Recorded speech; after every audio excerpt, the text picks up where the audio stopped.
স্বাগত 24 ঘন্টায় আমি পূজা রয়েছে আপনাদের সঙ্গে। রোজভ্যালি কাণ্ডে গ্রেফতার তাপস পাল, শুরুতেই চোখ রাখবো সেই সংক্রান্ত খবরে।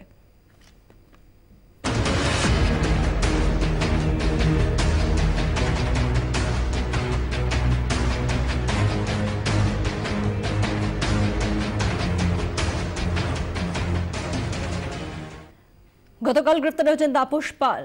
তাকে রাতেই নিয়ে যাওয়া হয় ভুবনেশ্বরে। যেই ভিত্তিতে তাকে গ্রেফতার করা হয়েছে, যেই মামলার ভিত্তিতে সেই মামলা হয়েছে ভুবনেশ্বরে, সেই কারণেই তাপসকে ভুবনেশ্বর নিয়ে যাওয়া হয়।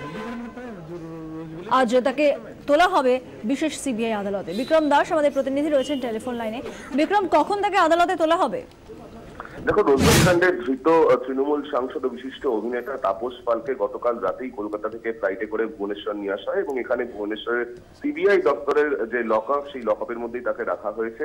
এবং যেটা আমরা জানতে পারছি, আজকের বেলা 12টা নাগাদ তাকে ভুবনেশ্বরের বিশেষ সিবিআই আদালত সেখানে তোলা হবে, সেখানে পেশ করা হবে এবং সেখানেই কিন্তু সিবিআই তরফে তাকে নিজেদের হেফাজতে নেওয়ার জন্য আবেদন জানানো হবে। 14 দিনের জন্য পিসি ক্লিয়ার করা হবে, অর্থাৎ 14 দিনের জন্য সিবিআই তাকে নিজেদের হেফাজতে নেওয়ার জন্য আবেদন জানাবে এবং সেই আবেদন যদি মঞ্জুর হয় তাহলে কিন্তু তাকে ফের ভুবনেশ্বরের যে সিবিআই লকআপ রয়েছে সেখানেই নিয়ে আসা হবে এবং সেখানেই তাকে জিজ্ঞাসাবাদ করা হবে। আমরা সিবিআই সূত্রে জানতে পারছি যে সিবিআই তরফে যেটা বলা হবে যে এক হলো, প্রথম তাপস পাল তদন্তে সহযোগিতা করেনি। যখন তাকে জিজ্ঞাসাবাদ করা হয় সেই সময় তিনি সহযোগিতা করেননি, তিনি বহু প্রশ্নের উত্তর এড়িয়ে গিয়েছেন।